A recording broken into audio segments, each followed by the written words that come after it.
So we have asked everybody to send in questions, and we've got it whittled down to 10 questions. In the interest of transparency, the candidates were given the questions last night. This is not so that we can have pre-rigged two-line answers. This is because it's a very complex topic. There's no point in asking the candidates what their views are on the geometric designs of Treble Bob Roundabout. We know that. With respect, they're probably not going to. Although Mark seems to think he wants to say something on that. So we've tried to keep the questions at a high level so that it's questions that people can reasonably answer.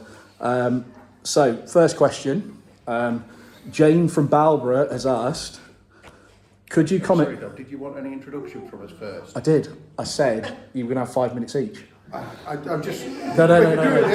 Sorry. That's totally my bad. I tell you what, we'll go from right to left, seeing as, Robert, you've decided to... Open my mouth as usual? Yes. Okay. I'll stand up so you can see me. Can you hear me at the back all right? Yes. Okay. Well, my name's Rob Rene and I'm the Reform candidate on this occasion. Don't particularly like talking about myself, so I'll keep the salient points to I'm born and bred in the region, never left the area. South side of Sheffield at Woodsea, some of you might know that district, it's only a few miles away really. Working class roots, great family, good moral upbringing. When we were first married we lived at Ely, then we lived at Totley for 14 years, then at Dronfield for 18 years, and we've been in the constituency this last 3 years. My wife works at Bolsover in the area, my son worked at a cafe behind the castle, so we live in the area and work in the area as a family. My own roots in terms of work briefly are finance for the first half of my career. I was the man for the proof for a while, savings, pensions, investments, that sort of thing. 3 years at the bank, Midland Bank, which were taken over by HSBC, which was exciting times. Again, savings, pensions, bonds, Tessers, PEPs, that sort of thing. And then 9.5 years working for accountants in Sheffield, looking at businesses and telling businesses about group schemes, group pensions, group health schemes, and how to legally dodge tax, which businesses do very well. So I retain an interest in finance. I had nearly 20 years doing finance. The last 20 years have been in my own business. So I went from advising businesses to doing a business, which is, as I discovered, a totally different thing. I enjoy business, but I saw the red tape side, VAT, accounts, council tax, health and safety. So I'm aware of all the red tape small businesses face. So I retain an interest in finance, I understand business, and as an interest I've had all my life, I'm interested in history, I read a lot. And those three things come together quite well, because you'd be amazed how much of our history has been formed by people chasing money. You'd be amazed how many times things repeat and how many times mistakes repeat. Those three areas, finance, business and history, give me a good overview. And that's what I hope to bring to the party. So, I'm now volunteering to be your MP. And the other question I get a lot is, why reform? Why reform? Why reform? And I can give you the stock answer about our policies are best, etc. But I can see your eyes glazing over at that. I can give you a stock answer about Nigel Farage being marvellous. I can see your eyes glazing over at that. The real reason I actually selected reform was something totally different. Being self-employed, you find it very, very difficult to then take orders from anybody. And when I went to the interview, there's a panel, like I'm facing now, asking me lots of questions. And at the end of the interview, I said, well, look, I like most of what you've got in your manifesto, but not all. If you're looking for a yes man, I'm not it. I'm definitely not it. I am going to ask questions. And the panel said, fine, great, marvellous, we've got other people to interview. And they literally ended the interview right there. We'll see you later. And I came home and said, that's blown, that's done, that adventure's over. So I was surprised a month later to get an email saying, would you represent us? And obviously yes. And I asked the person what had happened. And the person doing the interviewing on the panel, or led the panel, He said, yeah, we did have more experienced people to represent reform. I thought, yeah, well, that's obvious. He said, we did have better presenters than you. I thought, yeah, fair. I'm going to give you 20 seconds. 20 seconds. Well, he did say next, we had people better looking than you. I thought, no, that can't be right. That really can't be right. And so I selected reform, and they selected me. I'm not a yes-no man. If you select me as your MP, I'm going to fight for your corner. On occasion, you hear MPs rebel. Sometimes it means MPs have to fight their own party for your interests. That's what I'm about. So reform are the closest thing you're going to get to a set of independent candidates under one umbrella. Anyway, I see the time flagging. Sorry about that. Thank you. Yeah, I'm David Hancock. I'm your Liberal Democrat candidate. You don't want a proper history of me other than the fact that probably I'm the most experienced person in terms of working with government. I was first elected as a councillor for North East Derbyshire in 2016. I've been on there ever since. One of the things I have done there for quite a few years has been on planning, so I'm going to sit here and give you true answers, not necessarily the answers you want to hear, but what's legally. Can't hear you very well. Right. One of the things I have a lot of experience on is planning. I've sat on North East Derbyshire's planning committee for a lot of years. So the answers I give you will be truthful ones. They may not always be what you want to hear, but it'll be how we can work with things, how we don't. The reason I'm a Liberal Democrat is because of the values we have. Our policies will shift because policies have to, depending on circumstances. But it's the values of standing up for people, of accepting that everybody's equal, and just sometimes some people will need a better help up than others. What Rob says about reform actually is probably true of most parties, because every party is run on a shoestring budget. So every party in terms of that. One of the key factors that we have in the Lib Dems as well, which sounds like they have similar, is our policy is that you represent your constituency or your area first, and that comes above party policy and anything else. You need someone who's got experience, you need someone who is prepared to stand up for you, but you also need someone who will make decisions that are right, and sometimes, because we'll come to things where half the constituency will think one thing, half the constituency thinks the other. Well, you can't sit there and play both camps. You've got to come down and say, this is right or this is wrong, and actually speak up for people and do what you believe is right for people. And you've got to put your trust in someone who you actually think will do that, not someone who's just going to tell you what you want to hear.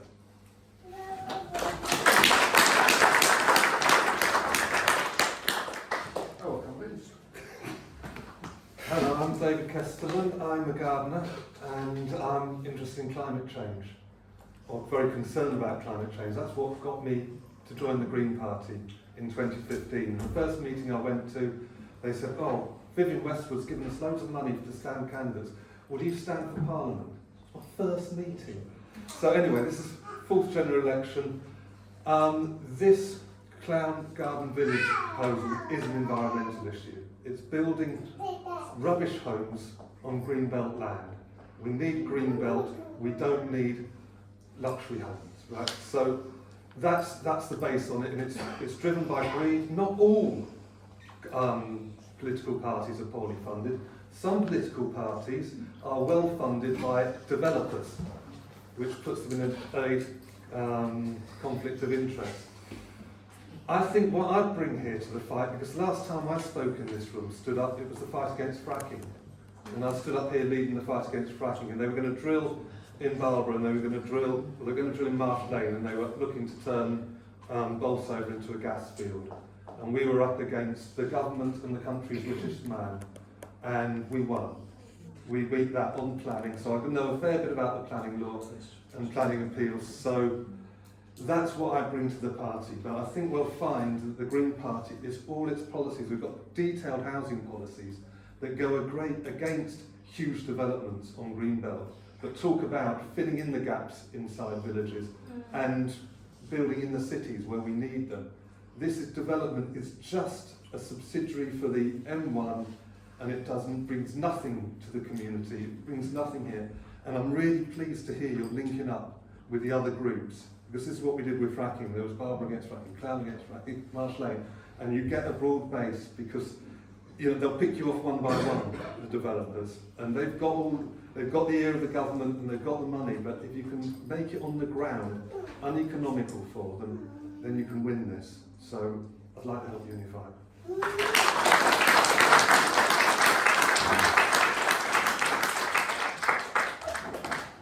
Mark Fletcher, I have been your Member of Parliament for the last sort of 4.5 years ago, and it's almost 5 years to the day that I had my first discussion around Clown Garden Village and the Treble Bob Roundabout, and it was in fact with David and Maxine who are sat over there. And since then, over the last sort of 5 years, I've engaged pretty strongly on this subject. I've met the developers. One of my first acts as a Member of Parliament back in, I think it was February 2020, was to write to the Secretary of State outlining concerns about the Clown Garden Village development. I have constantly met with the Planning Department at Bolsover District Council to discuss this and many other things that are in the district. And I live in Clown. Will and I are now separated, as many of you know, but we still live together. He's a district and a parish councillor here, and perhaps the main reason that our marriage ended is that we discuss Clown Garden Village quite so often. That is a joke, just to be clear. We live in this village, and I just wanted to say an important thing, which is that actually we do need more housing in this country. We absolutely need more housing, and there are a lot of young people that live around here that simply cannot afford to buy a house at the moment. What we do not need is Clown Garden Village, and the reason for that is that Clown is not set up with a road system to take it. That land floods. Some of it, not for housing, some of that development, which is the industrial bit, is Greenbelt land, and we should be protecting that. And anyone who's read the Times, the Sunday Times this morning, will know that there is a political context to Greenbelt land that we will come into later. But also, this is a site that brings development that brings absolutely nothing to Clown other than more traffic and more houses. And we already know that the roads in this village, or small town, whichever you prefer, are chock-a-block. We already know that our infrastructure, whether it's the doctors next door, whether it's the dentist, whether it's Heritage School, are already at capacity.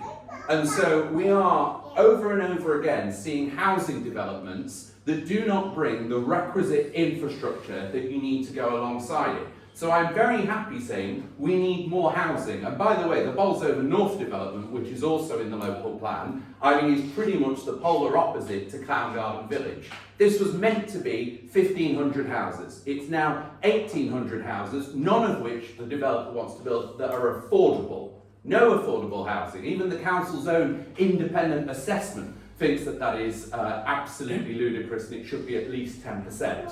There are huge arguments over what the Section 106 monies would be used for that development, and I have to say, I think the Action Group have done a fantastic job. I've done a survey of every single household in Clown to find out what residents think. 95% of those who responded were against Clown Garden Village. I've written what I think was a 7-page objection letter into the planning department.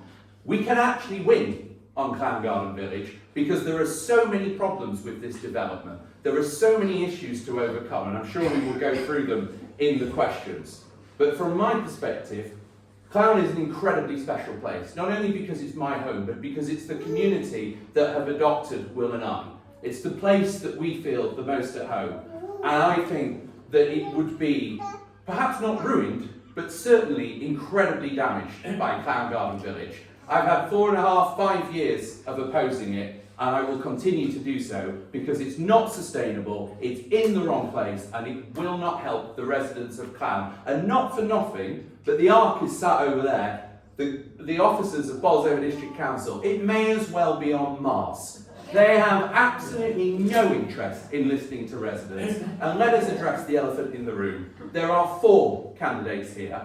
We're all probably going to agree on most things. There is a 5th candidate on the ballot paper. She is not here.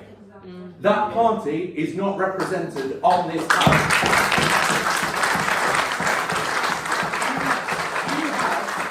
You have a district council which is overwhelmingly Labour, and they will not turn up to a meeting about the biggest issue in this village. It is disgraceful.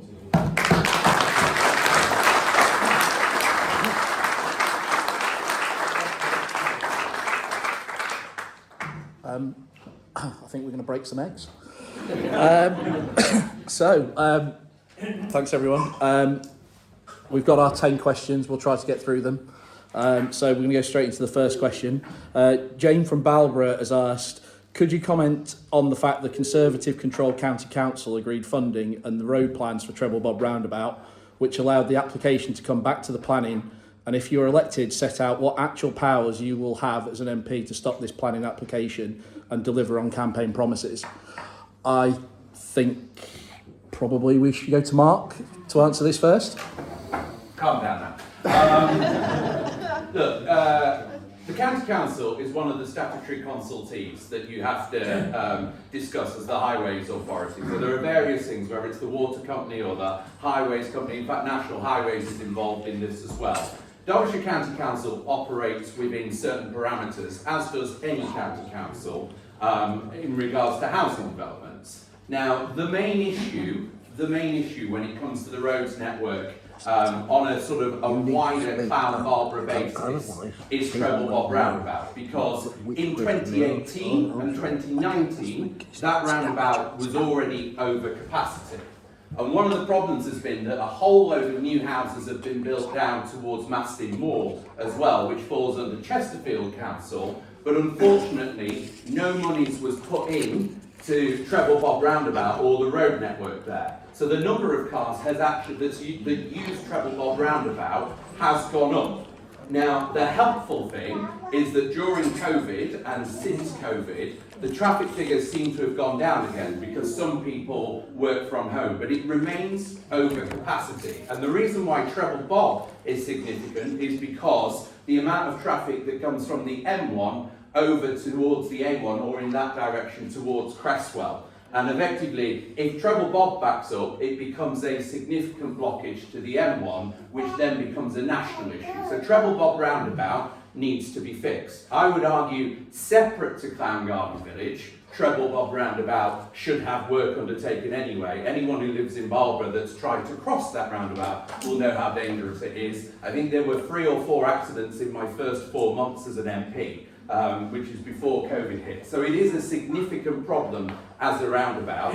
The County Council have done what they should do, which is to work with the developer as a statutory consultee to come up with a design. Now, if you go through, we've had 3 or 4 different designs. The design that the developer put forward, which would have cost about £5 million, the Derbyshire County Council said wasn't suitable and actually wouldn't work. And so they had to come up with a different design for it.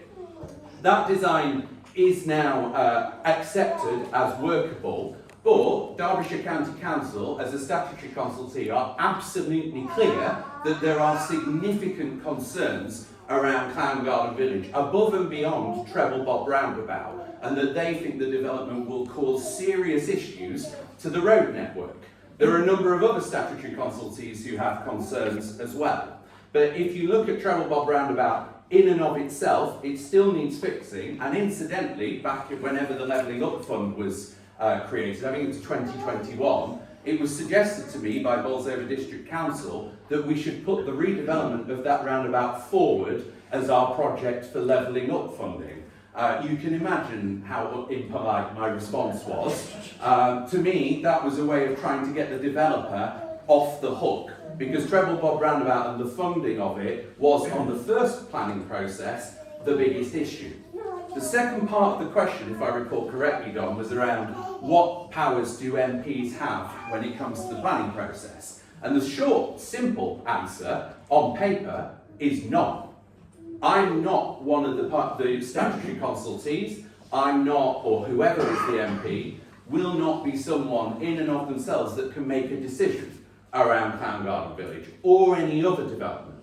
What you have as a Member of Parliament is influence. What you have is the ability to try and persuade the conversation and to represent your constituents. So the reason why I've spent 4.5 years talking about it, meeting with the developers, meeting with the planning department, meeting with residents, surveying residents, writing letters about it, raising questions about it, is because MPs can influence outside of that process and can assist groups like the action group that we have here today. The action group has no powers and and is not a consultee, but you're all sat in this room. MPs, if they do their job correctly, can stand up for what is right. And that, for what it's worth, involves being in the room in the first place. But MPs can have a huge influence and should represent their constituents and their constituency to the best of their ability. Sometimes that means taking a position that residents don't like, and that's fair enough. But on paper, we have no official powers. They sit with the district council, with the statutory consultees.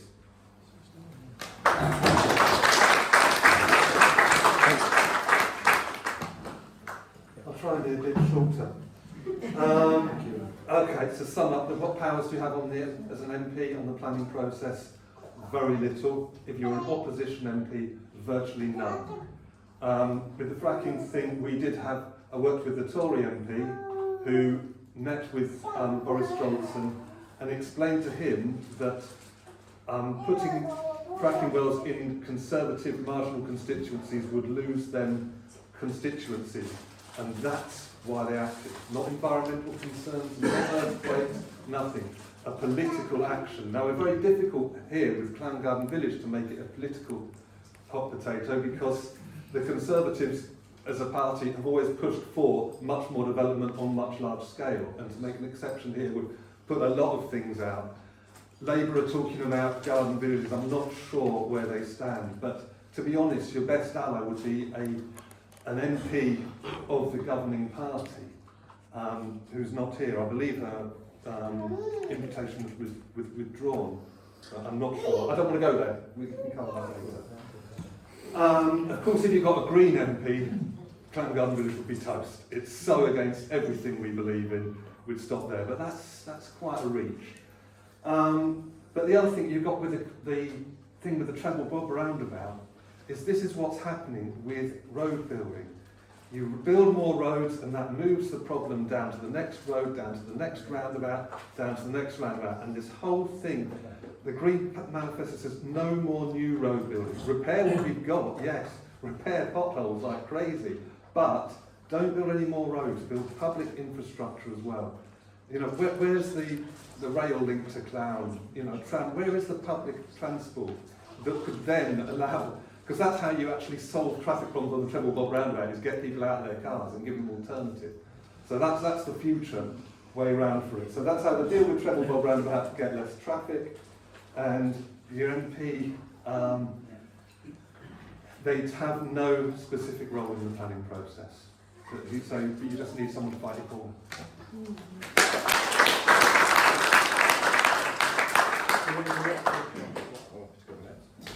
It's easier following mine down, isn't it? Right, yeah, this is really two questions in one that aren't as related as the question tries to make out. What Mark said about the road and the roundabout, it needed doing.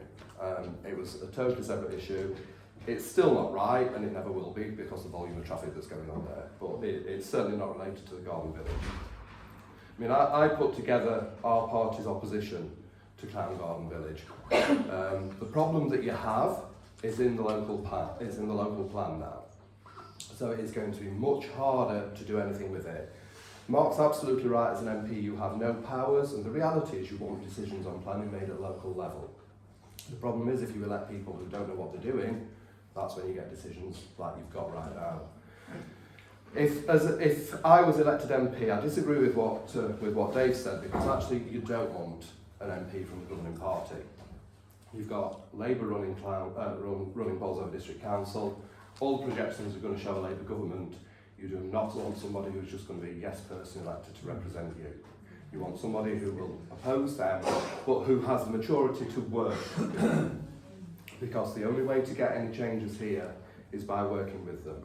The first thing that we need to do is to try and get the Clown Garden Village removed from the local plan. Now that's easier said than done. So, but we'll actually try and persuade Bolsover plan to go for a major modification. The fact that it's already been in there and that argument has been found to be robust means that it's not very likely. I won't lie to you, but you tried. If you can't get that, then the next best thing is to work and make what they're going to do the best thing that we can. Try and bring down the number of homes, make it a smaller development, make it work in the best possible way it can for here. So that's what a good MP would do. and it's working with them, but it's challenging them. You don't want somebody who's just going to go through with what they're saying.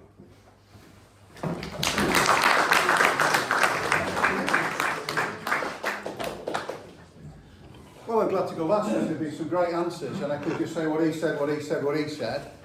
I've got to point out that I've not had any involvement with this proposal previously, so I'm looking at it from an outsider looking in. I don't know the technical details, and I've not had the history these gentlemen have had. But I see two questions here, just like David said. It talks about the Conservative controlled county council agreeing funding to a Labour town council, and we've got all these layers of management often not talking, often not agreeing.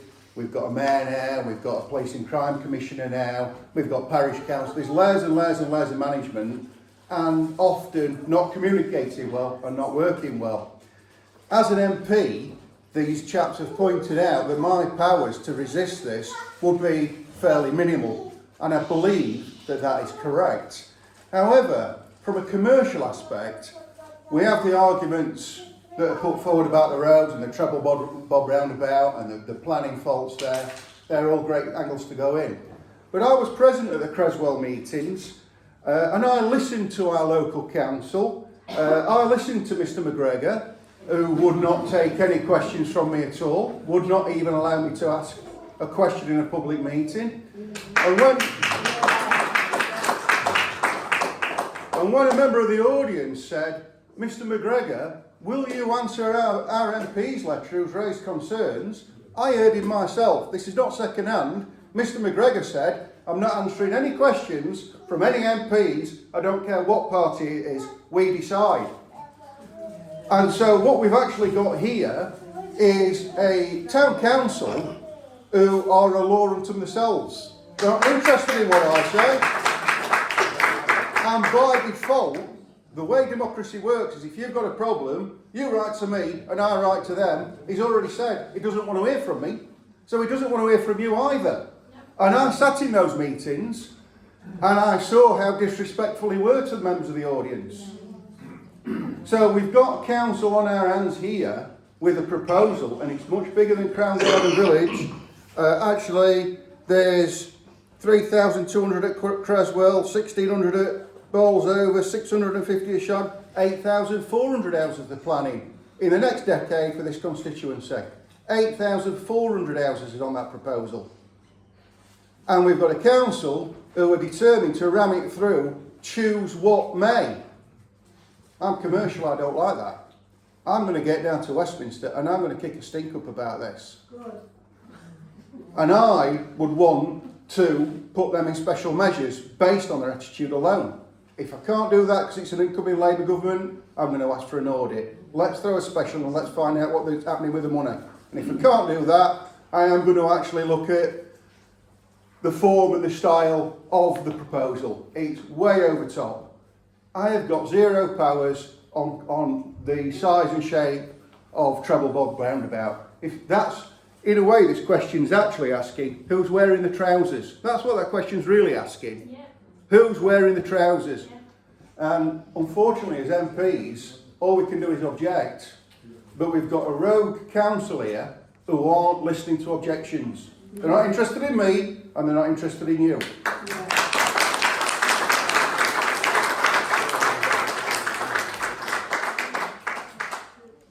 As a fact, I don't like having my time wasted. I'm not putting up with that if I'm your MP. Not for very long.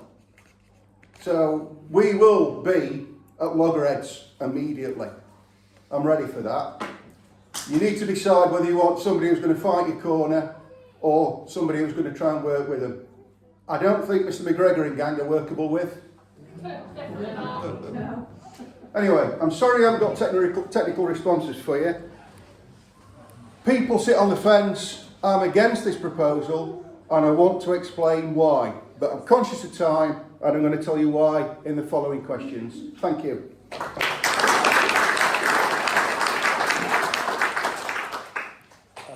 We'll move on to the next question.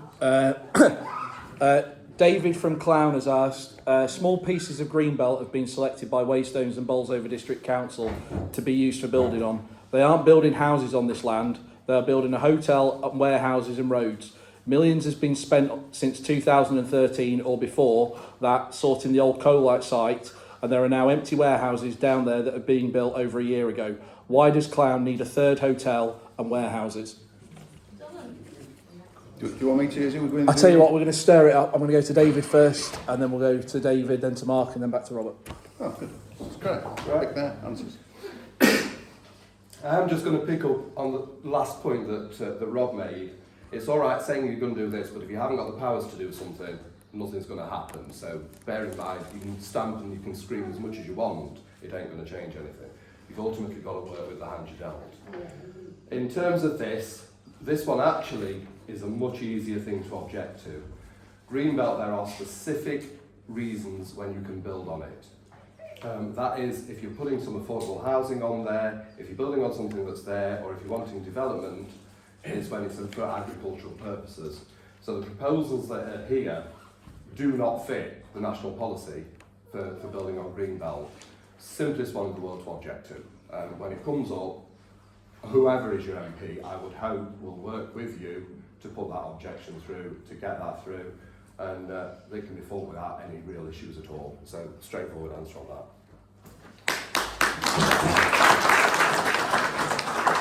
Just like to elaborate on that, Greenbelt is protected land, but of course it's very valuable land, and a lot of landowners and people want to loosen the regulations. And so the Green Party, that we keep so keen on keeping the Greenbelt, because in the future we're going to need this as agricultural land around the cities.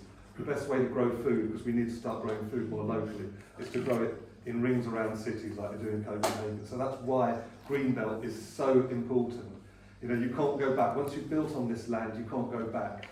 You know, we can't knock down Dronfield and grow crops there. You know, it's not going to happen. So you've really got to protect this land and say Greenbelt is the easiest thing to protect, and we've got to keep those things in place. So that's it. It's for nature. Yeah.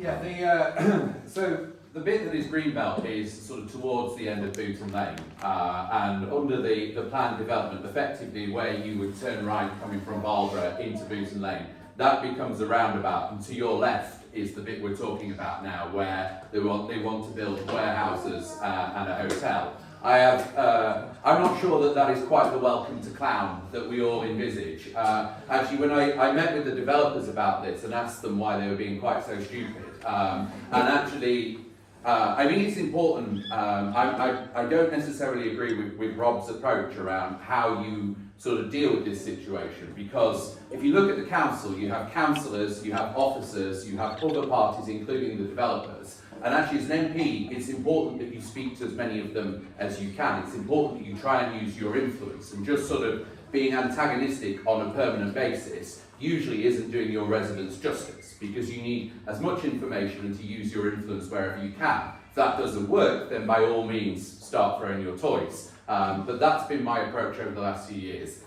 Everything that you've said around Greenbelt is accurate as of this moment. The difficulty I have is in the Sunday Times this morning, the front page is talking about how there's going to be a review of Greenbelt if there's a Labour government, and you know, no spoilers, conscious I'm being recorded, but I'm pretty sure we're going to have a Labour government, and so Greenbelt could mean something very different. The report this morning, you can read it yourself, says housing targets will be reimposed, and it also turns around and says that there will be regular reviews of Greenbelt to see if it can be used for new housing. So everything that's been said until now is correct, but that may not be true in a month or 2 months' time, based on that report this morning. I think if the development were to go ahead, and I would be surprised if Bolsover District Council passed it at this moment in time because of the number of problems, I think there needs to be a serious conversation with the developer about shifting around what goes where. I appreciate that is a worst case scenario, but if it is going ahead, you need to mitigate the circumstances as much as possible. And actually, you know, over the last few years, I appreciate David's going to have a field day on this in terms of relationships with developers, but actually talking to them and trying to get residents' issues and ideas and concerns addressed in advance is a really important topic, a really important thing to do. And that is certainly what I've done with other housing estates, including the one in Hodthorpe that we've had through Keep Note. So, you know, the way you're absolutely right, we shouldn't have this, but if it does go ahead, we need to mitigate the impacts as much as possible, and we need to make sure that open lines of communication remain with the planning department, who are officers, and with the developers to try and mitigate the impacts if it were to go ahead, which I don't think it will.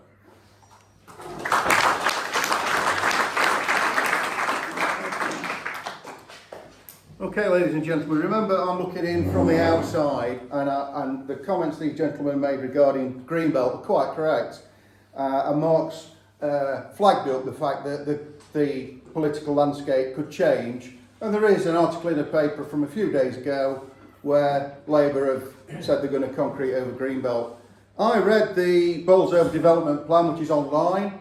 I skimmed through it, and I saw the figure where it said for these 8,400 houses, it actually says we'll use 100 hectares of Greenbelt. It says it in writing. 100 hectares of Greenbelt is 2,500 acres of green spaces. That's the plan. That's in writing. So this Greenbelt they're looking at to gobble up. This question talks about why do we need a third hotel and warehouses. As I understand large-scale plans, they've got to put something in to show that they're generating jobs. It's part of the tick box exercise. Anybody commercially looking at warehousing around here is going to think about what you need a warehouse for. That's moving goods. And you want to be as close to the motorway as possible for large lorries. And if you look at the junctions close to us, 30's not got a services and no warehouses. 29 has got very little. 29A's got a services and a load of warehouses, and 28's got a services and a load of warehouses. So even if they put warehouses in Clown, I'm a businessman. I'm not going to look at warehousing in Clown. I'm going to look at them close to the motorway. So this is a tick box exercise to show that we're generating jobs, but it's not real. It's not really going to generate any jobs, and it's the worst place to put it. There is the objections around the roads, but this development is looking to swallow 250 acres of Greenbelt. And that's one of the reasons why I want to fight this tooth and nail. And if these gentlemen can assist in terms of planning objections, and perhaps we could work as a team on that, then I'm open to that. Let's use everything we can to throw this plan off the rails. So, the hotel and warehouses is a tick box thing to allow the planning to go through to say we're creating employment, but it's not real. It really isn't. Anyway, I'm sorry I couldn't tell you more.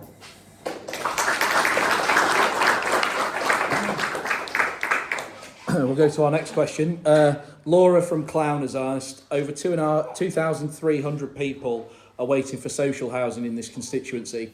There doesn't seem to be any real jobs coming with Clown Garden Village other than temporary building jobs.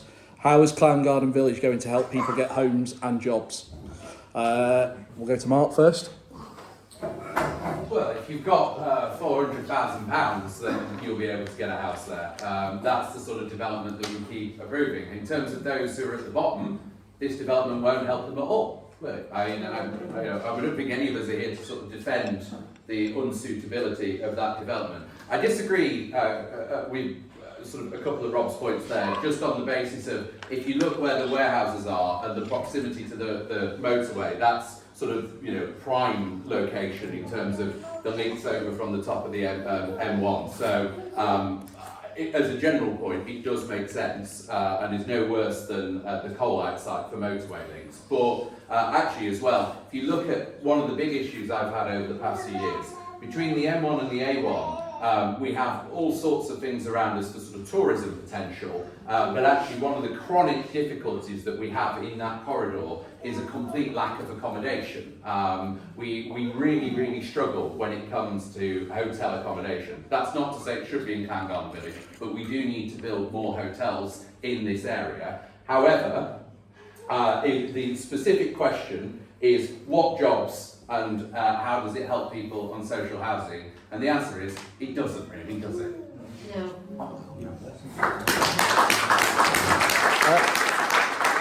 We're going to mix it up a little bit. I'm going to come to David next. Me? Yes. David Roll, right.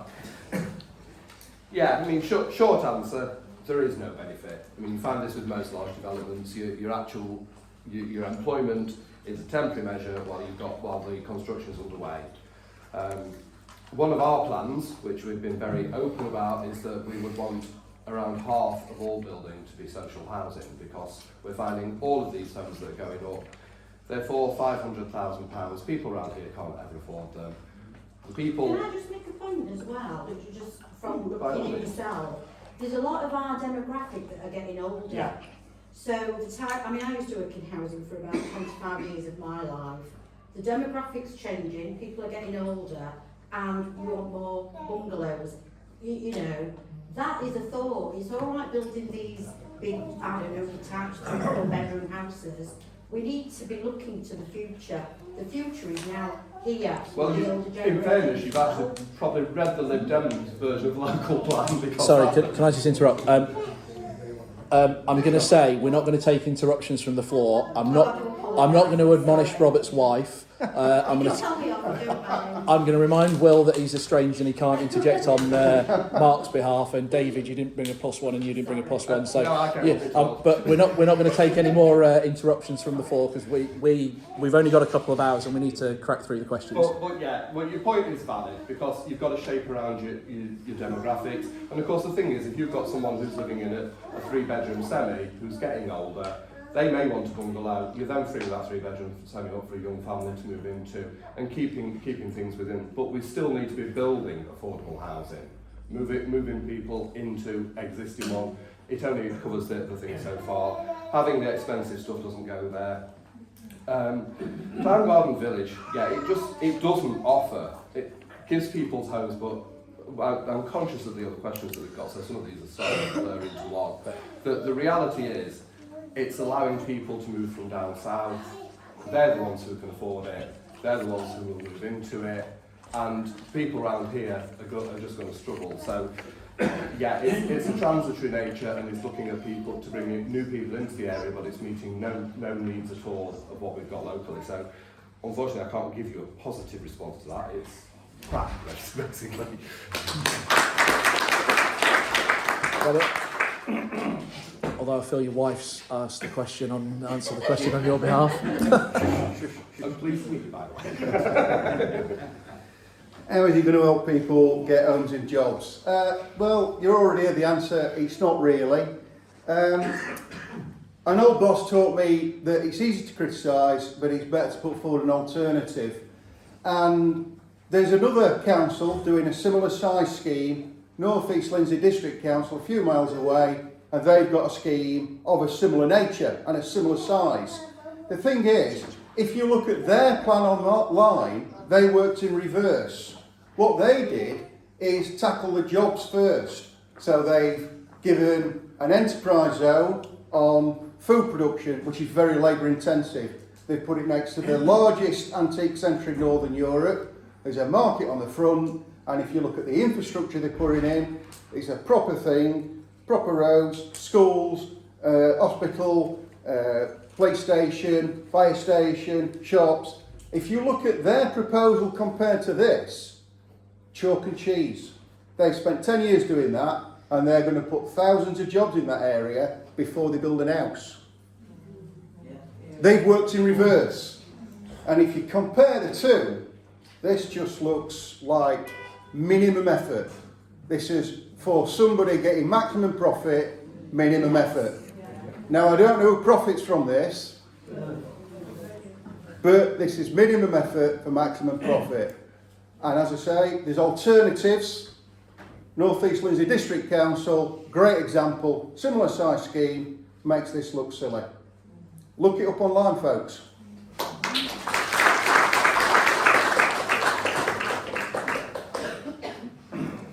2,300 people are working for social housing in the constituency, yet this is the plan on the table. It's because we've had developer-led planning for the last 10 years. It's all about the developers, got the ear of the government, 20% of Tory funding comes from developers, and they have made this situation. And what they've done, it's very clever, it runs with the whole thing. Here's a problem, housing, how do we make a profit from it? Not how do we solve the problem, but how do we make a profit from it? They're doing it with the health service as well. You know, getting all the privatising the health service so they can extract the wealthy bits out of it. It is endemic, it's running through the whole thing. So what's the solution? It's to build what's required. You look at all these house developments that I've seen. I drove past one on the way here. You've got detached houses 3 foot apart because detached houses are more valuable. Energy-wise, it's terrible because there's all the walls are evaporating energy. You know, we should have energy-efficient houses. Modern houses now should actually generate electricity, not be a sink on generally on electricity. You know, with the solar panels on the roof and things, my house is now, because I've put solar panels on my roof, I've got negative energy bills. You know, they're paying me, so it can all be done. So you've got to tighten up the regulations, and you've got to encourage, you've got to build social housing. You will not reduce house prices by building expensive houses. You've got to build houses that sell at below the market rate that is now, and you have to force the developers to do it. You've got to, and you can do that by tightening up the regulations. The regulations were due to be tightened up, I think, it was way back, it was 10 years ago.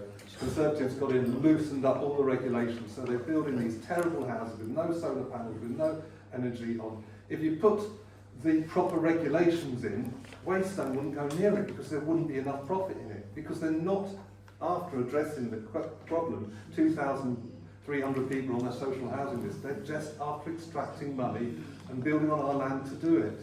So we just have to build from the ground up and take back control.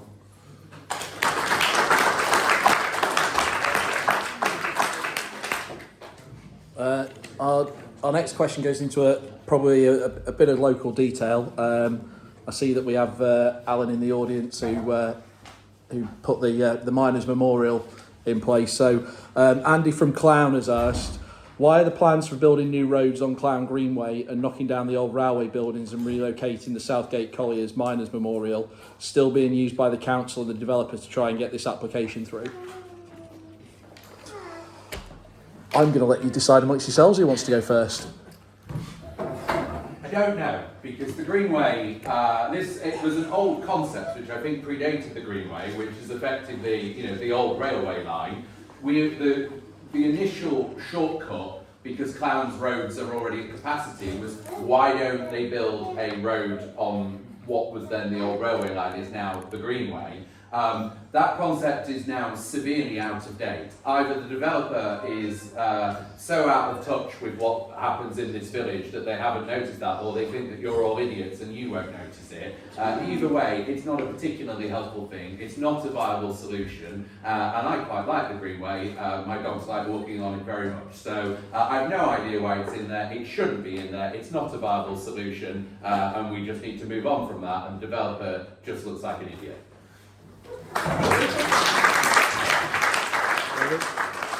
Following this for keeping it brief, I mean, it's obviously nonsense, but I just love the sound old railway buildings. You've had a railway, let's get a railway back. Let's do something useful and positive. I'm not bothered by the way. Yeah, go on. Right, yeah. Largely, I'm kind of going to agree with what Mark said here. And going back, obviously, as I say, I've sat on the planning committee for a long time. So I would actually say, don't worry unduly about this aspect. Planning framework takes a long time to get through. So what they do, they will go to the local plan, which is we're already at. They will then submit an outline planning application, which is the stage that we're kind of getting towards, where the number of houses will be agreed, and then the actual design will come later. So they won't be spending money at this stage on a revised layout plan. That will be matter for reserved matters. So at that point, they should have a revised plan, which takes into account that the Greenway is there and the memorial. So I think, in all honesty, it's probably a cost-saving exercise until it's got over that first hurdle, at which point you should get a proper revised plan. Certainly, I don't think anyone in the right mind will approve it as it stands where it was taking these things away from you. So I think, as I say, I wouldn't worry unduly about it. It's rubbish that it's there, but it's purely a case that they haven't updated it in the interim until they get over this first hurdle.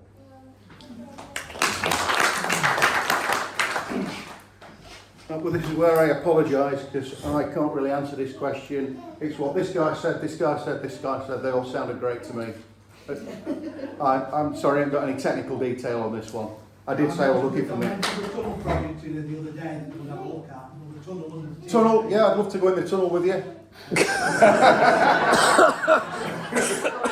that came out wrong, didn't it? That came out wrong. That's tomorrow's headline. Came out wrong. I'll stand up for the next bit. We'll take a bit of a break from Clown. As I said, we've got some people in the room from Cresswell. The Cresswell Growth Plan came back to the Planning Committee at Bolsover last week and has gone to a public consultation. Our action group has wrote to BDC, to the Planning Department, and we just asked Chris McKinney, who's in charge of the plan making stage side of things for BDC, a bit of a light question that said, we can see the draft Cresswell Growth Plan options will be at the Planning Committee this coming Thursday. Turned out it was Wednesday, so that was my bad. For approval, RE the public consultation. I'm assuming at this stage the council/LPA haven't done any formal infrastructure investigations or modelling, i.e. impact on the Treble Bob roundabout, conversations with the Integrated Care Board about doctors' capacity, etc. Chris has come back, and I have checked he's happy for me to read this out. He's put, "Hi Dom, we consulted both Derbyshire County Council and the Integrated Care Board alongside the other statutory consultees during the two earlier consultations during the preparation of the Cresswell Growth Plan, so back in June 2022 and February 2023. Beyond this, we haven't been commissioned or been asked to commission any highway modelling or work with Integrated Care Board to understand how the local GP surgery capacity can be increased as a result of the preparation of the Cresswell Growth Plan.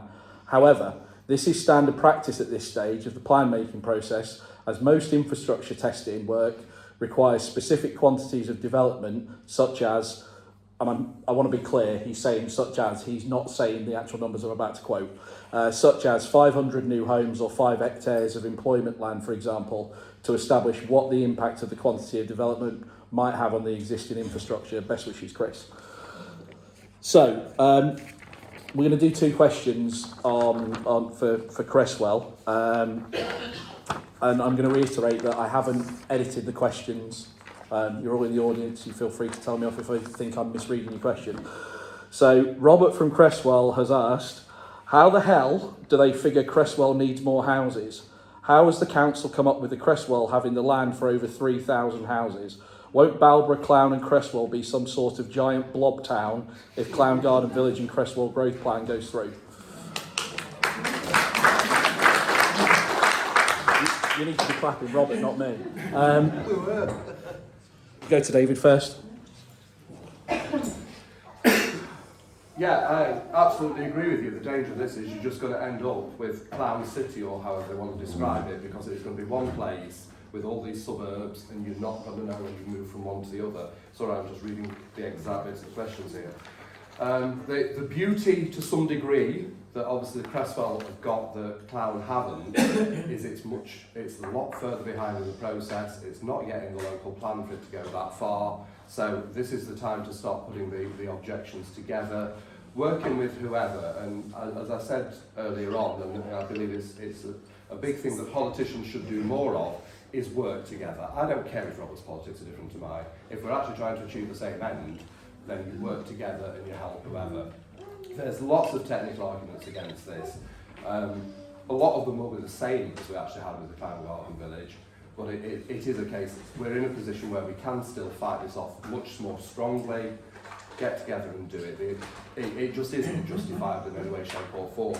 First part of the question I can't answer because I can't get in somebody else's head, but my honest opinion, it's laziness. It's trying to fill these things as quickly as possible without actually going and looking at building somewhere that's a wholly new village or a wholly new town and actually putting the infrastructure in from day one.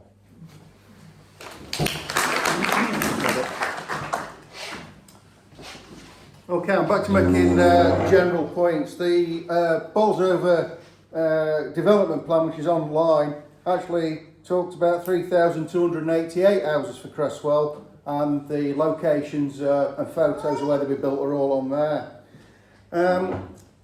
From a business point of view, I keep coming back to an earlier question that said there's 2,200 people wanting houses in this district. Why would you then have a plan that builds 8,400 houses? Builders don't build more houses than they can sell. Why are you building 4 times the required amount in a rural constituency with no major employers? Why would you do that? And I haven't got an answer to that question. However, 2 days ago, Angela Rayner said we've got some fair deal initiative where every constituency is going to be taking their fair share of migrants. Yesterday, a news piece came out which examined where the migrants are in the UK. 90% are in Labour-held constituencies. We have a Labour-held council with an incoming Labour government that's going to wave over Greenbelt, and we're all having our fair share of migrants. The only thing I can feel here is there's a long-term plan and they know what's coming. You don't build 4 times the number of houses when you've only got 2,000 people on the waiting list. It doesn't make sense. My wife's made the point about the style of houses, how many bungalows, how many disabled houses, how many houses for kids. This is all maximum profit stuff. There's a sense, without talking to anybody, there's a profit element here somewhere. And I don't know the characters, and I don't know who's making the profit. But the old saying is chase the money, of course. So, yes, Cresswell and Clown are going to be a big blob. The Greenbelt's going to suffer, the environment's going to suffer, the roads are going to suffer, and your quality of life's going to suffer. I'm not thrilled. Anyway, sorry I'm rambling now. That's the end of it. Might shed a bit of light on this. I was at Amber Valley yesterday, and if local authorities take more houses than is in the local plan, they get paid a bonus.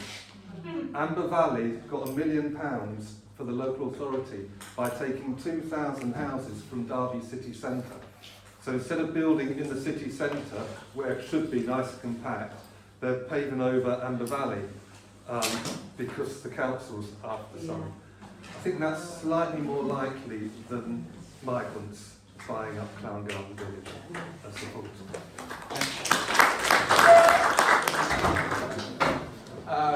Rob, you've fundamentally got it the wrong way round. It's like Bolsover District Council don't think what does Cresswell want and need and start from that basis. They start from what do we want to do, and then they project out.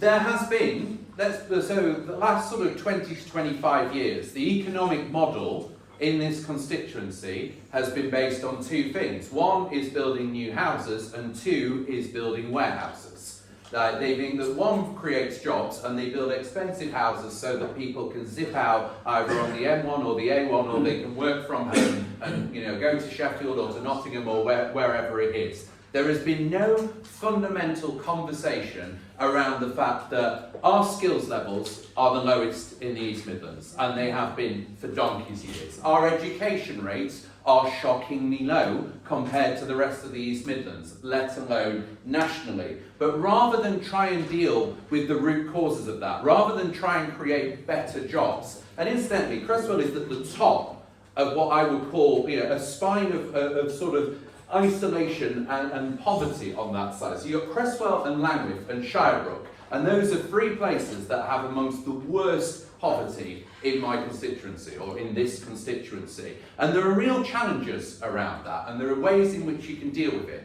Sticking 3,000 houses there brings people from outside in. It doesn't change the lives of anybody in that village already. And that is what we keep doing. That is what they keep doing. They keep bringing people in to Bolsover, to Clown. Incidentally, I live in a new housing estate in Clown, so I'm one of them, sorry.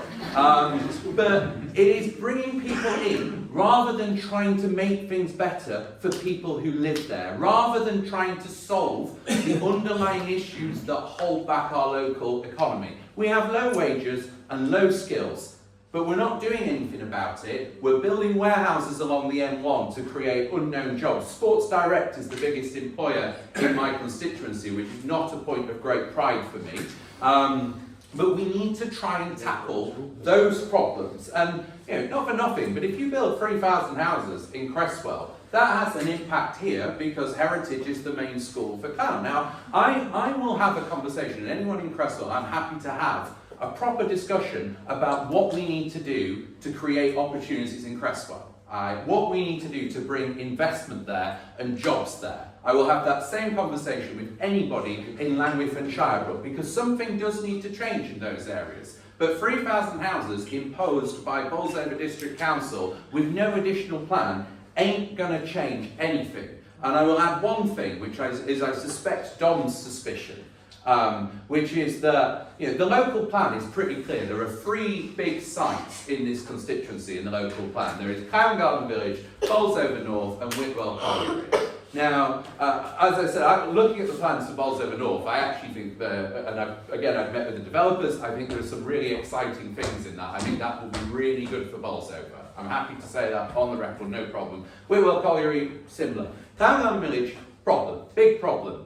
And part of me thinks that this new 3,000 houses in Cresswell, 5,000 houses in Shirebrook, part of me thinks, are they creating a backup plan for Clown Garden Village not working? Because it's not in the local plan, they are revising it. So those in Clown, possible optimism. Those in Cresswell, you're going to get this imposed on you if you're not careful, but also have that second conversation around what is it that we actually need to change our community, to create opportunities, and to tackle the poverty and problems for those who live there at the moment, rather than people swanning in from Sheffield or Ashfield or wherever and living in a nice big house and then commuting out and ignoring your local shops and your local communities, and nothing ever changes. The economic model is broken.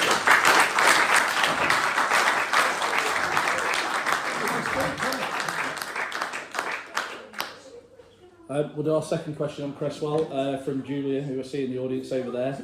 Julia's asked, the Health and Wellbeing Centre has left Cresswell residents paying the tab for Labour's reckless decisions at both parish and district levels for decades to come. Is the Cresswell Growth Plan not a means to transfer the debt from the parish to the district under the pretence of growth for an area that can accommodate neither the houses nor the extra traffic? I would say, who wants to take that hot potato first? I'm quite happy to, or do you want to? I'll give you a lash, what the hell.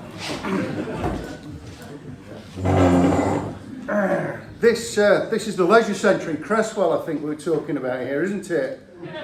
And I think there's some mystery here. Why did they pull down a nice Art Deco swimming pool?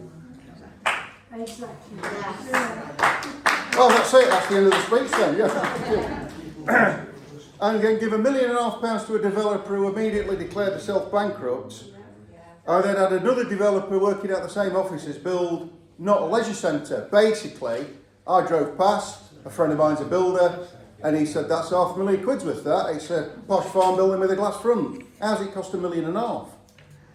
So this is about decision making. And should parishes be allowed to borrow that level of money and then foist it on the residents? I went to those meetings and I was shocked at how amateurish they were. They need greater scrutiny at these meetings. One of Reform's ideas is to bring more business people into these meetings, not paid, but as advisors or consultants, because a lot of these meetings, a lot of these councils are people who haven't got commercial skills. And we need greater clarity, greater scrutiny. The Cresswell Leisure Centre, I don't know how it's not actually made the news because it's such a scandal, really. But A leisure centre though, because there's no pool. correct? There's no leisure there. No, technically that's correct. There's no pool, but you'd be charged for a leisure centre.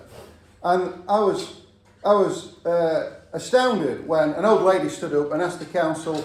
She said, I didn't know anything about this until I got my bill through the door. So I went to this leisure centre to look into it, and I asked the girl behind the counter, what facilities have you got for me at my age? The girl scratched her head a bit and said, I think we've got some board games in that cupboard. And she went and got a box of Scrabble out. £3 million buys you a box of Scrabble in Cresswell. Monopoly. Was it Monopoly? And a chat and a coffee. And the old lady said to Captain McGregor or whatever he is, do you think that's a good result? McGregor said, great result, great result. You're out the cold, you're exercising your brain. And I found that incredibly disrespectful to the old lady who said, what makes you think it's cold in my house? So there's no consultation with the people. McGregor and his team have said they don't want to listen to me, they don't want to listen to you. And I don't think we ought to let these mistakes carry on where local residents have to pick up the tab for bad decision making. That's the premise of where I'm coming from. Yes. Now this building, there's ideas what can happen to it. The locals saying, let's sell it on, let's get it as a doctor's surgery, let's get somebody else in, lower the debt, lower the council tax. But council don't want to discuss it with us. So again, I'm rambling, but the Creswell residents, in commercial terms, are being ripped off. And I'm not thrilled with that.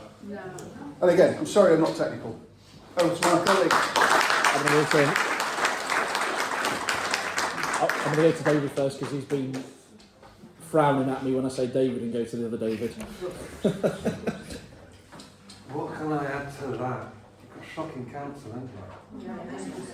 Better stand against them, really. In elections, this comes from the bottom up, doesn't it? You know, we've got, I'm the only Green person in Bolsover. I'll be standing for council down in North East Derbyshire. But you really, you know, you need to shake these people out. But the Creswell, you know, that's what's been done.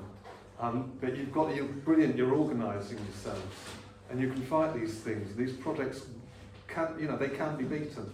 So there's a history of beaten projects coming up, and you're doing well at it. But it's just your council's letting you down. Sorry, they've let you down. Yeah, time and time again. So get your heads together. Get some local candidates. Take them on.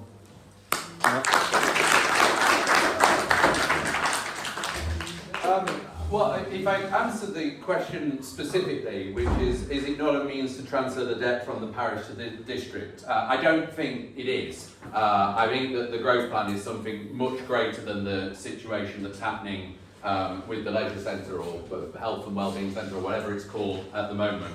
I mean, it's much bigger than that. I think what I would say to you is 93%. Creswell had a 93% increase in their council tax precept from their parish council. 93%. Creswell has the 8th highest council tax in the country for, I think it's Band D, 9th highest Shirebrook. If you keep voting for people who, donkeys who wear red rosettes and don't care about what you think, you will keep getting the same problem.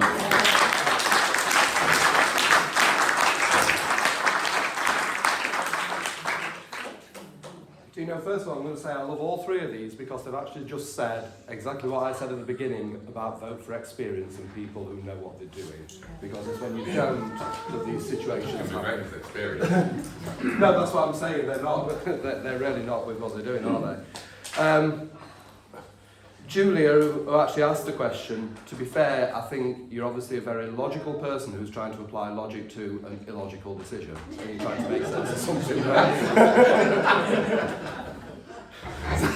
So, do I think it's tied in? No, because I think they're just scrambling about trying to find what they can.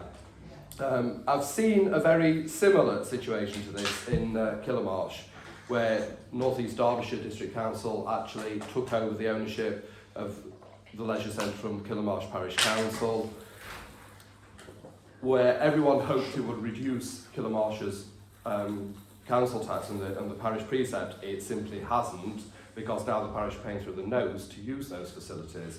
And I think even if that were to happen, it wouldn't help the people of Creswell at all. Going into the growth plan, I'm going to echo what Mark said in his earlier one. A lot of the problem that we've got here, the growth and the types of businesses and development that they're putting into the whole area around warehouses and stuff like that, they're low-paid jobs, and we're having expensive houses. So the two just aren't communicating. There's no sense in what's going on, and we've got idiots putting these plans together who really aren't logicking this out before they're doing it. So again, you're trying to make sense of something that just doesn't, unfortunately, do it. Sorry. I'll stand up for this next one. It's a little bit lengthy. I will say we've had it fact checked, having been on the receiving end of one scruffy letter from BDC saying, "Are you sure about that?" I was keen that if we read this out, it was correct. So Tim from Clown has asked, the council owns a building company. The company, Dragonfly Development, owns Dragonfly Management, which has had over 100 council employees transferred to it. Dragonfly Management are making submissions supporting Waystones on this application. 4 members of the planning committee are either directors of both Dragonfly companies or sit on the Dragonfly advisory board at the council, which makes recommendations for the council to approve Dragonfly decisions and projects. Is all of this not just a giant conflict of interest that will likely see the council's own development company build houses and warehouses and shops for Waystones? What can be done to stop this?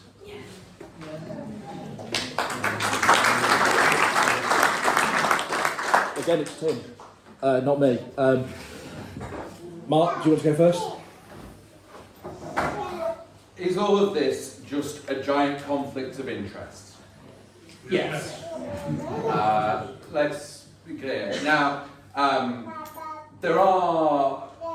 want to be clear that at Bolsover District Council, there are a lot of officers who are really, really good at their jobs and really, really care about making this district better.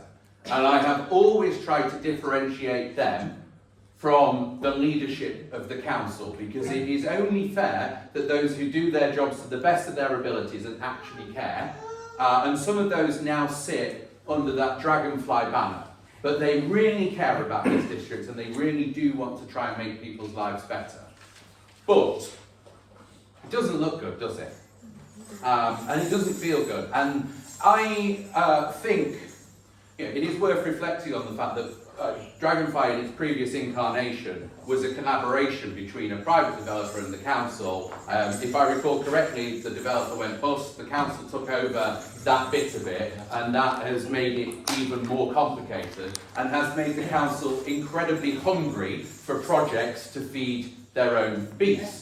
Now, some of you may be aware of the fact that I had a bit of a dispute with the council around 15 million quid that we got to do at Bolsover Town Centre. The council decided to spend most of that money anywhere but Bolsover Town Centre. It was one of the nice little things that was dangled in front of the action group to be like, oh, we're going to make Clown High Street nice and shiny. We're going to spend money on you. Aren't you all going to be good boys? But that wasn't about you and being bought off. It was about giving Dragonfly things to do around the district. And from my perspective, there is a huge conflict between those who are making decisions for what is right for this district and those that need to make money for an arm of the council now. And to me, that is a deeply unhealthy relationship that we should all be very sceptical of.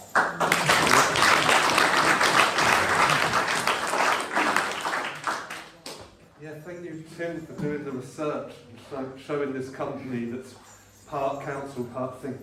I was thinking about the way to defeat these planning projects. You have to defeat them at planning. You have to stop them getting planning permission. And planning permission is granted by the planning committee. So you have to find out who are the members of the planning committee.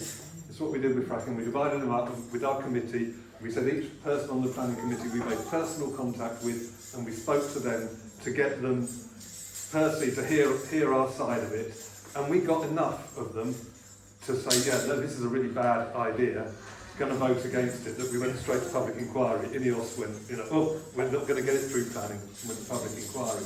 So when you find out that the members of the planning committee that are neck deep in financial implications with this, you think, that makes it more difficult. But you have to go for the other ones, and you have to shine a light on this. It's all about corruption, isn't it? And so you just have to shine a light, and thank you, Tim, for doing this. You've got to show where the vested interest is, all around, and that's where to fight it. So, yeah, well done, Tim, for that.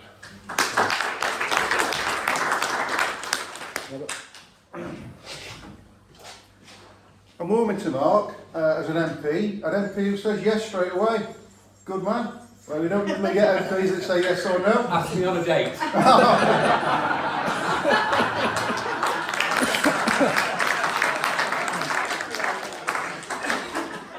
Sense of humour as well. Yeah, follow the money. Yeah, it's a conflict of interest. I actually want to go back a few decades. Here's a little map around. We used to build houses up to 350,000. No matter what any government have done, the lines now stayed at 200,000 or less. That big red blob before was what councils used to build. Dropped off a cliff in 1991. And when you read about property development, you get a story based around Margaret Thatcher's right to buy scheme, which now people are saying really we need to revisit, because councils did used to build affordable housing and they've stopped. And the reason they've stopped and had to go into partnership with people like Dragonfly or whoever is because the way right to buy was set up. And what many of you don't know, which is never mentioned, is that councils essentially stopped building because the right to buy scheme was set up really against them. So they build a house, which is difficult. They take on all sorts of tenants, not like a private landlord who can pick and choose. A tenant can buy their house after 2 years, and the council are obliged to offer it at a discount, not even full market rate. And if they can't get a mortgage, the original requirement was that the council had to offer them a mortgage, even if they had no intention of paying. It was terrible. But the real crime with that scheme was behind the scenes. Everybody says, well, why didn't the council reinvest the money and build more houses? The Exchequer had 85% of every receipt. The taxman behind the scene kept all that money. It was a financial grab by the Conservatives. Under Margaret Thatcher, it was a great sell, and Labour carried it on. The two big parties have drained councils off properties, which is why they dropped off a cliff in 1991, and why we now are building properties through firms like this Dragonfly. And yes, it's a conflict of interest. It's a terrible conflict of interest. What we actually need to do is go back to that legislation around right to buy and now readdress it and re-look at it and actually put it back in the favour of councils and get 3 quotes for every build like you would on a normal situation and not have any councillors on any boards. We need to have clear water between those who are deciding and paying and those who are building. It's simple, but it's actually down to legislation in the 1980s. Who are the councillors on the board? Go check and fly. Do we know who they are? Not off the top of my head, I can't remember them. You'll know. I will, but I'll talk to you afterwards about it. I don't want to start naming people. I don't think it's. They're not here, and to It's give them. It's not public knowledge though, is it? Not? It's available public, but I think there's an issue there of they've chosen to, and whatever their reasons for accepting that directorship is down to them. They're not in the room, so I think it's possible. I think I might be able to answer that question in a bit more detail with the history. You might have to give me a couple of extra minutes if I give the background information. I'll be honest, we're good for time, and Right. we are very much on danger of taking questions from the audience. Good, Right. good. So much the better. Yeah. Years ago, when North East Derbyshire and Bolsover district councils were much more aligned, when they were both Labour-run previously, they thought it would be a wonderful idea to have an experiment and set up a joint venture company where the councils were half owners and then they went in with a private company, which is why you've got these councils on the board. It's because they're there to represent the council's share. Both councils set up their own independent. In North East it was Northwood, and they called it Dragonfly in Bolsover. They went in with the same partner, which was Woodheads, who were the ones who went bankrupt.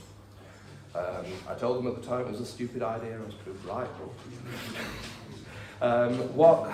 The problem that you have, and Mark is absolutely right when he praises council officers, but council officers are experts in what they do. They work for the public sector. And you've got people who are trained and very skilled in working in public sector, then trying to work in private sector, which is a wholly alien concept.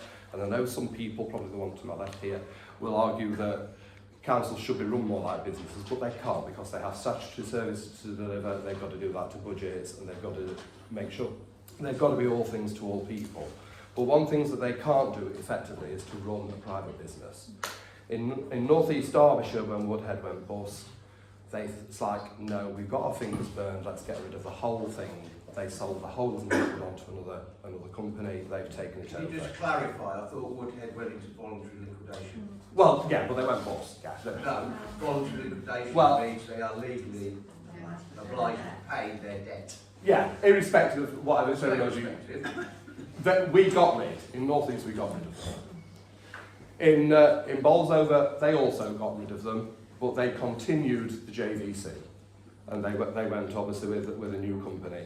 So that's how you've got your association of your councillors on that board. I actually wanted to fact check this one myself this morning before we came, when we got the questions through, about the 4 members of the planning committee being directors. Now that is the most ludicrous thing I've ever heard. When you've got 30 odd councillors on Bolsover District Council, why on earth would you put members of the planning committee on there? Because you're supposed to look at something objectively. Now obviously those councillors have got a conflict of interest. Irrespective of who the builder is, they need to look, the planning committee need to assess each application on its own merit. Those councillors should withdraw from the meeting if a thing goes from there. It's a legal thing, it is allowed, it's permitted. Whether it should is another matter. And I think, to me, my advice to them would be get rid of Dragonfly. It's an albatross around their neck and they haven't got the experience to run it. And then they can assess each thing on its own merit. But absolutely, in answer to the question, it's a huge conflict of interest. Final bit, what can be done to stop this? Under current legislation, not a lot, but you would hope that people actually have the common sense to see it isn't working and it's a mess and it looks horrendous from the public's perspective.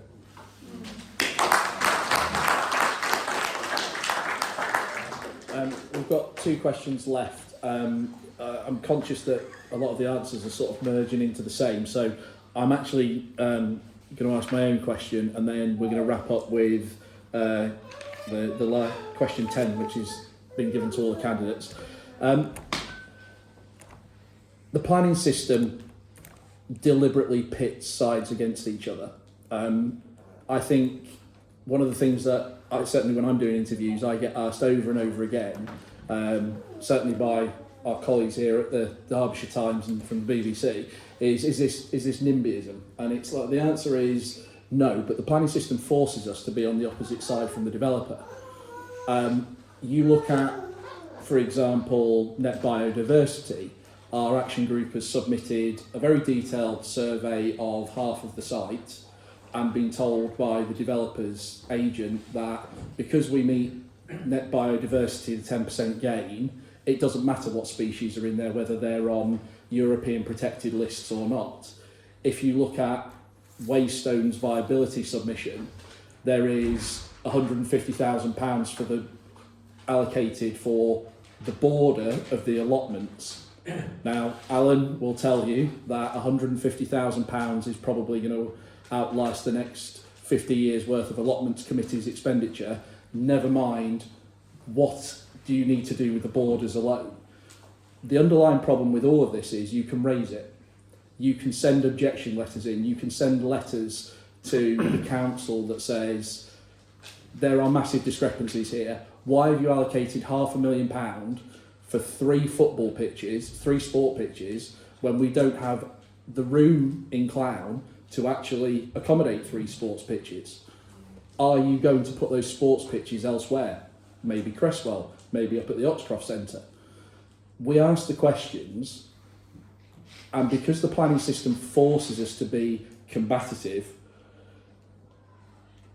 whose fault is that, and what can be done to make this a more reasonable conversation? Because I would have no problem, and I don't think the majority of people in this room would have a problem sitting down with Waystones and saying there is a sensible solution here where you can make money, we can have housing, and we don't have to bastardise the entire area.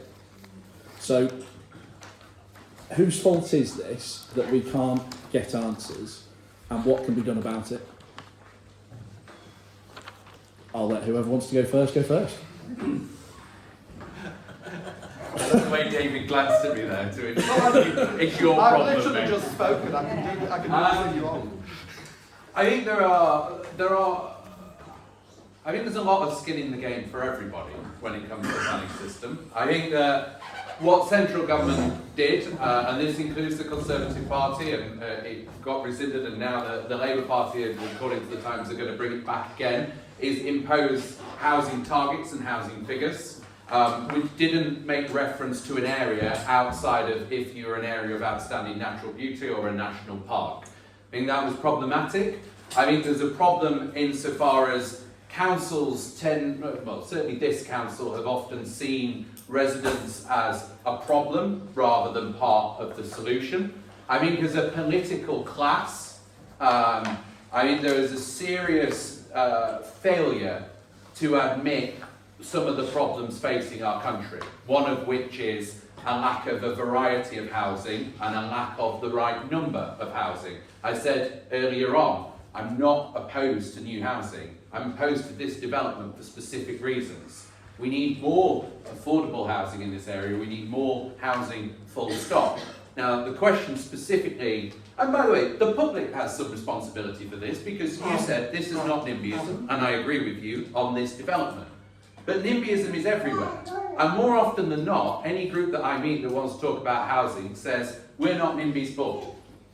Now, the public needs to sort of accept the issue as well, and the fact that we will need housing. And so we blame different groups at this point. We'll turn around and say, oh, you know, we've got too many immigrants coming in and that's taking up the housing. That's a fraction of it.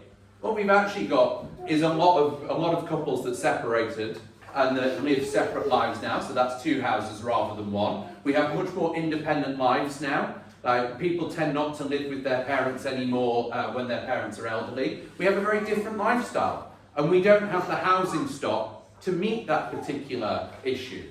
Now, the planning process is not great, but neither are any of the people who are participating in it. And I will say, again, to defend some of the officers at Bolsover District Council, they have been very open about having conversations and mitigations. So have some of the housing developers. I would say Keepmo are one of the most proactive at trying to talk to communities and trying to find out what those issues are.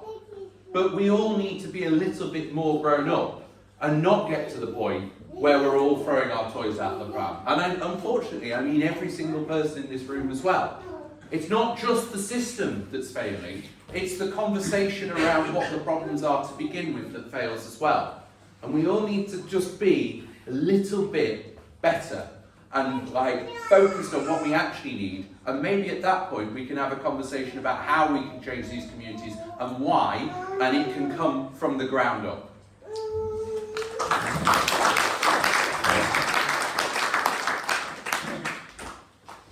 Yeah, it's all about planning, isn't it? And how you negotiate with planners. In the manifesto, because the Green Party deals with planning, each area's local plan will set viability levels of development and there will be no subsequent negotiation with developers. And Greens will take back the power of building control from developers and invest in publicly accountable building inspectors and building control officers. We cannot allow the continued provision of dangerous and substandard homes. The whole system has been designed, as I think we've got to understand it, it's not designed to solve the housing crisis, it's designed to generate profit for the developers. And that's what we're dealing with here. We want council, it's absolutely right, I agree with you, council housing. We need to end the right to buy that stops public housing being built.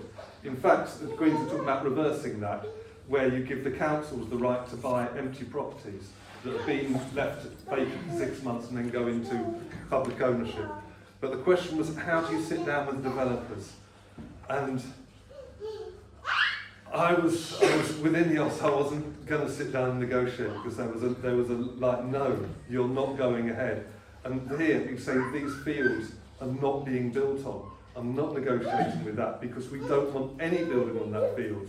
And not let's protect that tree and that boundary. Let's protect the whole area because we need to keep these as fields. And we can build housing in cities where it's required, not around here.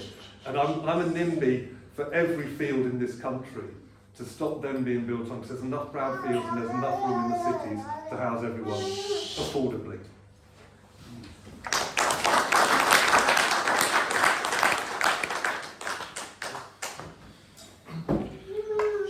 Yeah, I think, and some of the, we've heard earlier tonight some of the conflict in kind of phraseology. The law doesn't favour developers, the law favours development. And part of the reason why it favours development is exactly what's been said about the fact we have got a changing population, people live longer, people separate, and for all the various reasons that Mark said, we do need more housing. David's partially right in what he's saying, but if you go to Derby, one of the reasons why Anne Valley have taken housing from Derby is because there really isn't any space to build in Derby, unless you start taking parks away from people, and no one really wants to do that because they have enough built up around them. One of the key things, again, it comes down to experience, and it also does come down to the public. You need a robust local plan. The local plan needs to specify exactly what types of property are needed. It needs to have a proper assessment of the demographic in the area, but it also needs people, when it goes out to consultation, to respond. And typically, if you get 1% response when you're putting them together, that's good going. Well, when only 1% of people can bother to contribute, it's going to be flawed, inevitably, because they're not taking people's opinions into account. So this is where the democratic responsibility of every single one of us, whether we're elected or whether we're a member of the public, we need to just take that little bit of time out and input in there. Again, when it comes back down to developers, we need to be stricter in terms of enforcing whatever agreements. So we need to be getting the money up front when there's infrastructure, because far too often what they have to do is wait until 50% are sold, and then they'll look at putting money into a new school. Well, by that point, half the people have moved in. It's closing the stable after the horse has bolted. So we do need to change how that's managed, and we do need to focus more on affordable housing. But as I said, that can actually be built into the local plan. So it's a case of everybody sitting down, everybody being adults, and just accepting we do need building, but we do need to consult and make sure it's the right kind of building that we're doing, and in the right areas, and it's got the provisions, and not just tacking it on wherever we can do it to try and avoid ruffling somebody else's feathers.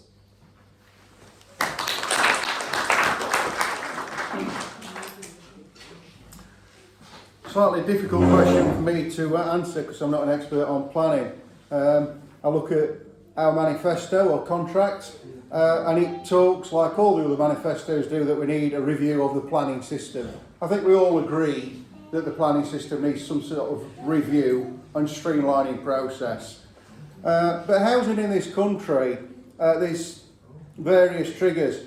What's not being discussed is the war we've waged on landlords and the rental sector and taking the tax benefits away. And there's elements where in our contract we talk about focusing on brownfield sites, which is essentially, you've just touched on, empty properties, possibly need bringing back into use quicker, commercial properties. And I think we need to think laterally if we're going to solve this. Very awkward for me to come up with the elephant in the room, of course. The population explosion that we've suffered. The situation is that if nobody else came into the country today, the backlog is such that we'd need to build houses non-stop for the next decade before we break even. That's how far we are behind in terms of numbers. Reform want to look at alternatives. They actually talk about modular housing, which nobody else is really talking about, but you're going to hear a lot about these in the next decade. These are things like the fold-out container homes that are great in America. Elon Musk actually lives on one. These things fold out in half an hour and can fold back up and move away. And these are light, airy, spacious things, and they can be built by the car people at a cost. And these are great to fit for first-time buyers. These are great as social houses, and these things can move about. So no matter what we talk about here, because of the problems I mentioned before, forget everything else, house builders are not going to achieve more than 200,000 houses a year. They're just not, because it's set up that way. We need to look at alternatives. We need to look at brownfield sites, we need to look at helping landlords, we need to look at streamlining the planning system. We need to think outside the box if we're going to solve this crisis. Reform want to bring a fresh look at everything. We're a new party. We want to work with our friends from Labour and Conservative and Greens and Libs. We want to get in a room and come up with a short-term plan, medium-term plan, long-term plan. We need fresh thinking. I'm sorry I can't say who's to blame on that particular question. The whole thing needs a shake-up. That's what we're here to do, folks.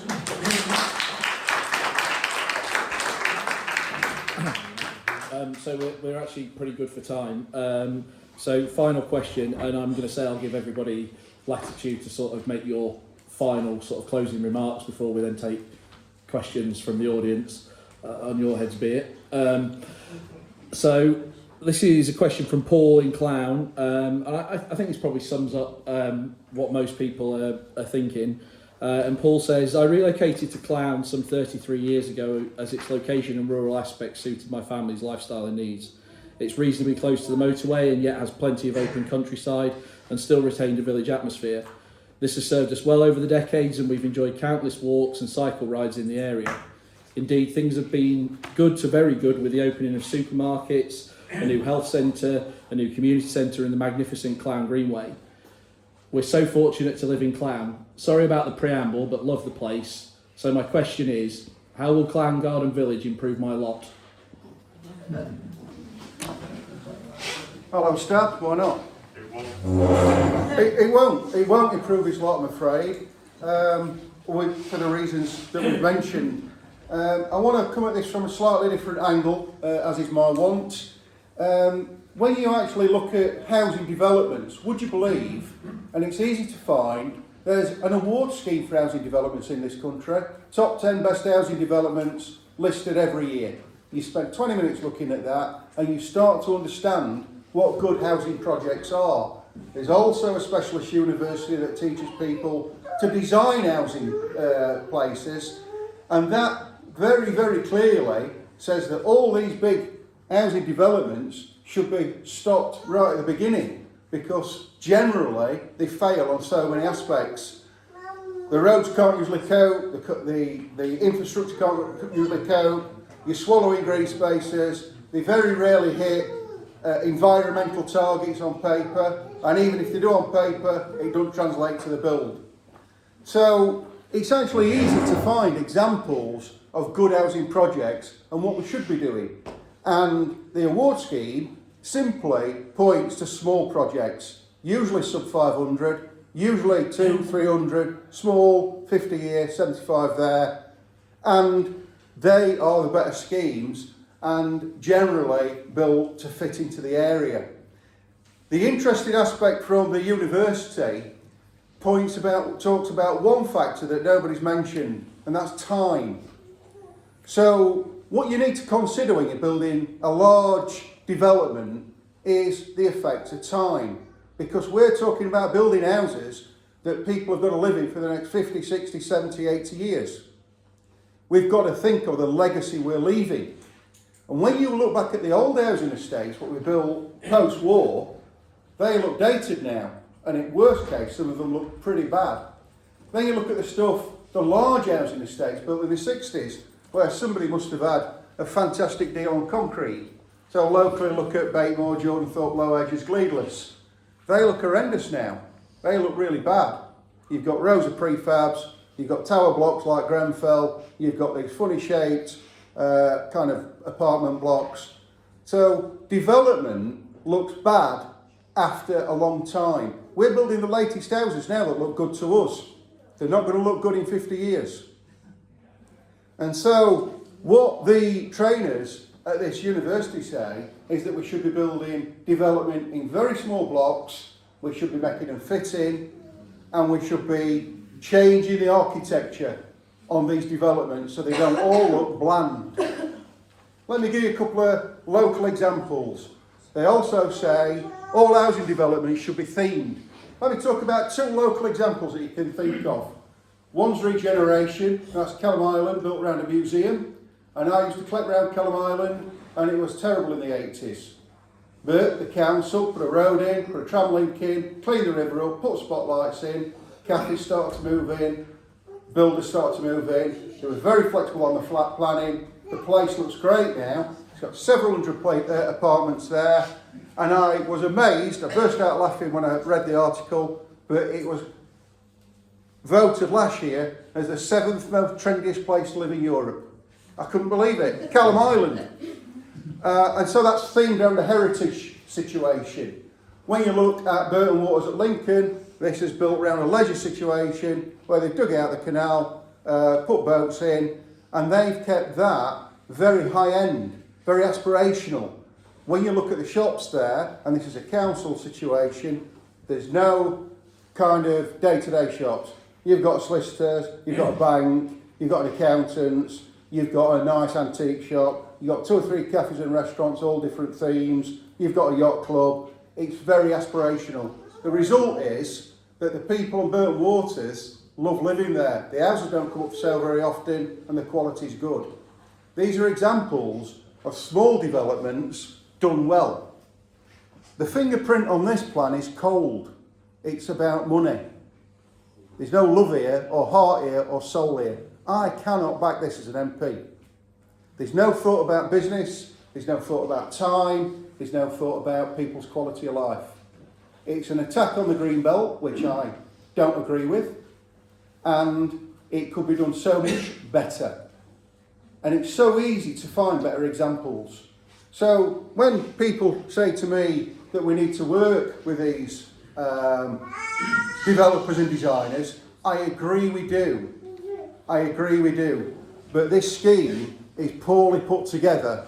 It's mass, it's a large sprawler housing, and what we're effectively going to build 100 years' time, we're in danger of building a ghetto here. Yeah. There's no heart and soul into this project, there's no love, it's about money. I cannot back this up.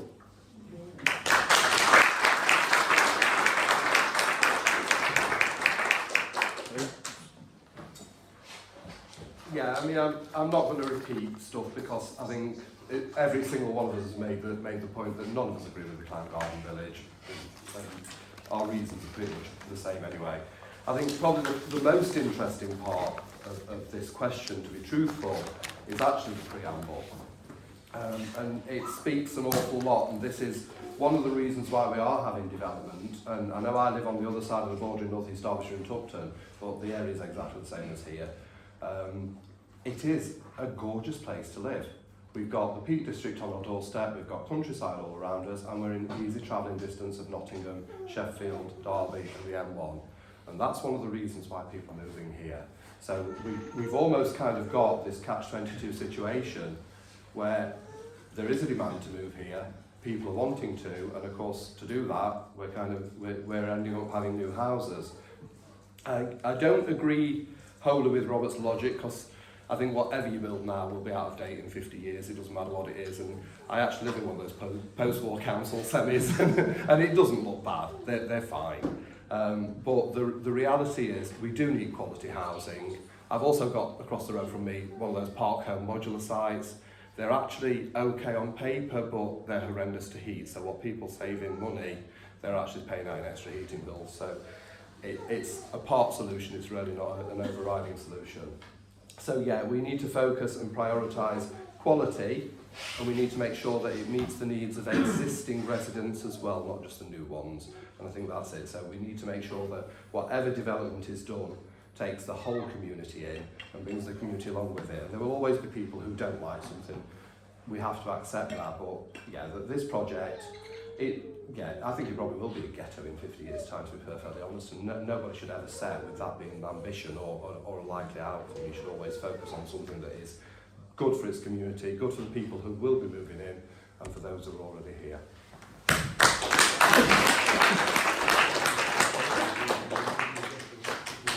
Yeah, difficult not to overlap. I love the bit, enjoyed countless country walks and cycle rides. About happiness, what makes you happy? The access to the green belt makes this a lovely place to live.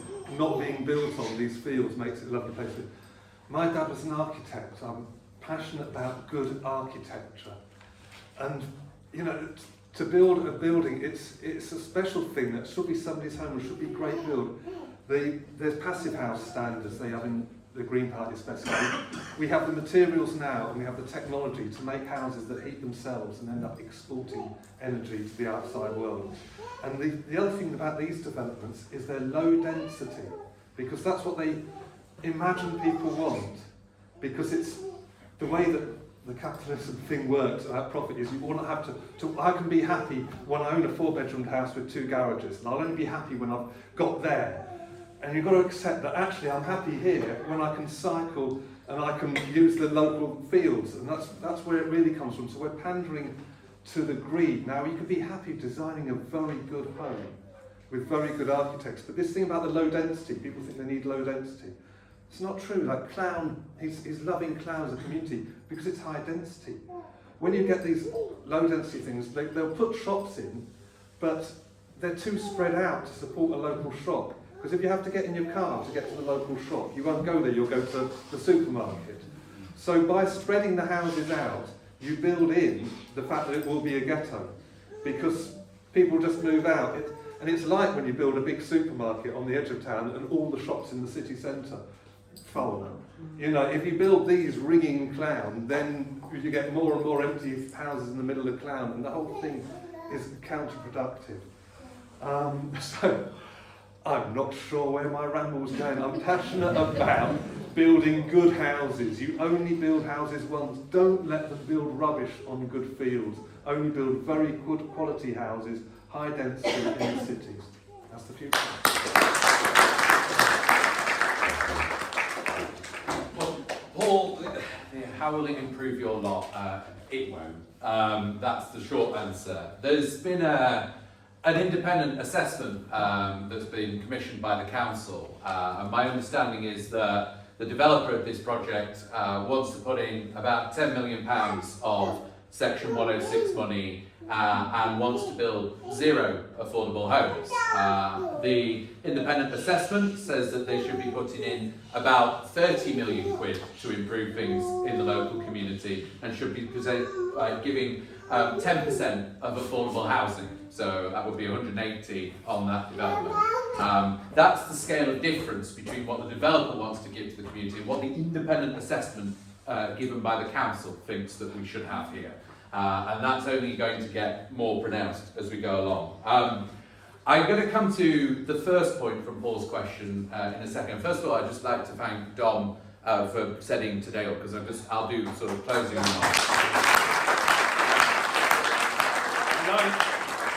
I'd like to thank you all for coming. It's nice to know that the build-up to the England match can still be sort of outranked by politics. I particularly like to thank the 2 officers at the back who have kept us relatively safe and who must be bored out of their minds.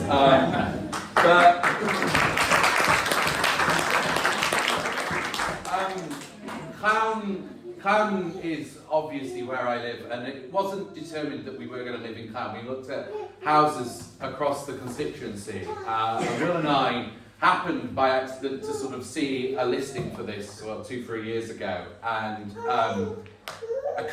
we could not have picked anywhere better to live if we'd have tried. And we were in a really difficult position at the time because Will didn't have a great time during COVID. I've checked that I can talk about this. I'm not being really cruel to my ex. But he was suffering massively from depression. I work all the time. Half of my life has been in London for the last 4.5 years. And wherever we live had to be perfect for us. And it's not just the greenery. It's not just the feel of the place. It is the community in Clown that has made such a profound difference and that has given us such a massive hug, and particularly given Will a massive hug. And he is a governor at Heritage. He is on your parish council, and every time there is a parish council meeting, he ends up in the tap house getting very drunk. But he has drunk with people of all political stripes, because that's politics. That's good politics. That's community politics. He's become a district councillor for Clown West, and I don't know how much he really enjoys that, but it's like, he's good at it. And Clown has become our home, the place where he can go out every single night, and I can go out every single night and meet friends, meet people who have accepted us. And I could not be more grateful to all of you who have been involved in that. I'm phenomenally proud that Will is no longer suffering from depression and is in fact the happiest he's been that I've ever known him, which is just phenomenal to watch, and that is a lot more to do with you guys. So I get your point, Paul. I may not have lived here 33 years, but it's a very, very special place. Yeah, they say more clowns go through a clown than living clowns. I'll look at these three and nod. But I will come back. Sorry. Okay, two sorries. I will come back to the elephant in the room, which is there are 4 out of 5 candidates here. Clown Garden Village.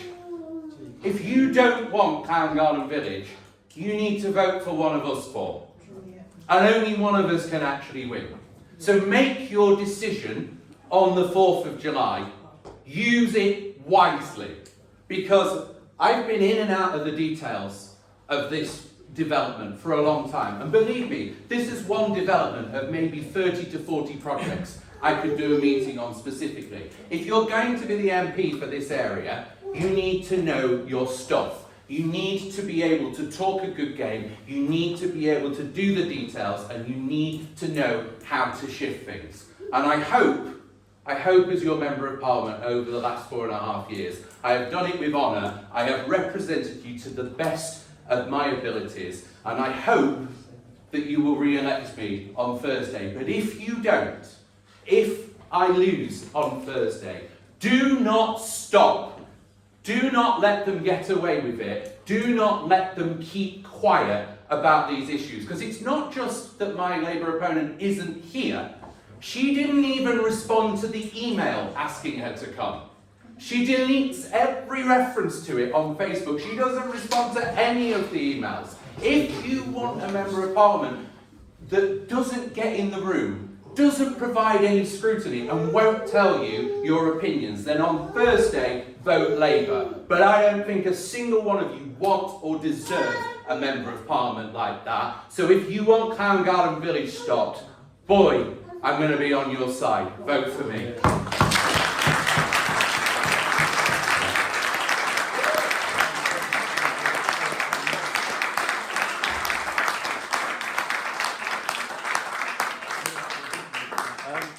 We've officially got 5 minutes left, so I'll try and squeeze in. I can see the hands going up already. I'll try and squeeze in a couple of questions. I would like to say thank you for coming. It is very much appreciated to know that we stand a very good chance of having a supporter on our side after Thursday. It is hard work at times sitting there typing out the love letters that you send to BBC, and I think knowing that we have the community being supported at multiple levels of government, I think is an important thing. So having said that, I'm going to go to Maxine first. Thank you. We all know that the developers, the builders in Bolsover District Council will promise 106 monies. They'll build so much and then they'll negate. This is actually happening at the moment. Planning department told us that they don't like to take the builders to court. They don't like to hold them to account because by doing that, they will put off other builders coming to build in the area. So with this massive development on smaller areas that are wanting to negate, what's this going to cost if Clown Garden Village goes ahead? There'll be millions and millions of pounds that will disappear. They'll not build the roads, they'll not build money travel Bob roundabout, a lot of that money will disappear. We live in Barbara, we've lived here for 26 years. We're going to go through hell when Clown Garden Village, if that goes ahead, because of the problems with travel Bob roundabout. That question I feel that was more of a statement, but I think everybody echoes it. Can I just answer that? Oh, go on. Yeah, just because in North East Derbyshire we have taken a tougher stance. We have taken some of them to court, and it hasn't stopped them coming, so they're just giving you... You're doing that in North East, Yeah. but when we're talking about Bolsover. Yeah, that's the thing. It can be done. It doesn't put the developers They off. don't want to do it. So vote them out next time. That's your answer. Lady, Sorry for the little man. My question is, if all this building goes ahead, what is going to be done to preserve what greenbelt land is left for his future? Such as Cresswell Crags, Clumber Park, places like that. Are they going to bulldoze them down? I think that's definitely a question. I mean, it ties in real. Don't believe the conditions they'll put. Because they say, "Oh, we'll save this," and then they won't. And just stop it. Stop it here. Don't let them get away with this one and then try and protect the next one. And I think you can do it. You're organised. We've got history of these things. The developers come in and pretend that it's a done deal. Oh, we've talked to this, we've talked to that. But if you can make it uneconomic for them, if you can make it popular enough from the ground up, you can stop them. There's still not a bulldozer here, so don't give up. We can all do it. Mark, Very quickly, on Section 106 monies, there is a problem, and actually that's something that in the Levelling Up Bill that was passed through Westminster, we're going to try and move away from that system. Or one of the main disputes between Derbyshire County Council, Bolsover District Council and the developers is around the sequencing. There's been an argument that actually treble bob should be done first and then you build houses. So the developer is trying to say, let's build houses and then do treble bob and some of the other works. That's a sort of ongoing argument, but there are a lot of developments where the Section 106 money hasn't materialised, and that is a massive problem. I agree with your question, and don't worry about the little one, he's been entertaining me throughout, but unfortunately, I don't think any of us are the right people to ask that question to, because I think we're all with you, aren't we? I share your anger. As it's been pointed out, Duncan McGregor wants to know nothing about what we want. So how do we get that across? You removed Duncan McGregor. I think we would all unanimously say you should stand for council as the anti-Duncan McGregor candidate. This will have to be the last question. We're going to sneak it in by about 30 seconds. Right. So, given there are some questions about some of the decisions made, particularly in Cresswell and some of the building, is there any way that an auditor could actually come in and look at the validity of those decisions, or is that not a possibility?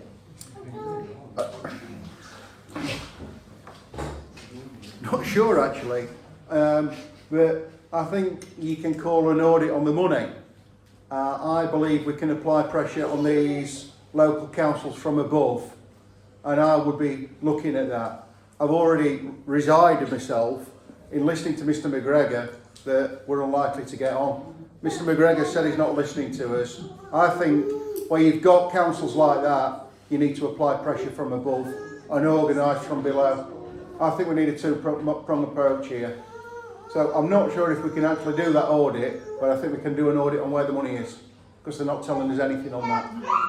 Well, can that be put in place then? That's down to pressure from above from your MP, I think. One of these other guys might be able to give you a better answer. Yeah, the honest answer is yes, because you can go through a judicial review, but the reality is that it's so costly. A group like this would just never be able to finance something like that. So your key thing when it comes to any democracy is the ballot box. Get rid. Can we say that we're happy to hang around answer other questions? Robert would like it to be known that he's happy to hang around next door for a beer and answer questions. I suspect possibly the others will as well, and I will say with that, thank you everybody for turning up. Without you guys here, this doesn't happen. Thank you to you guys, because without you guys, this doesn't happen.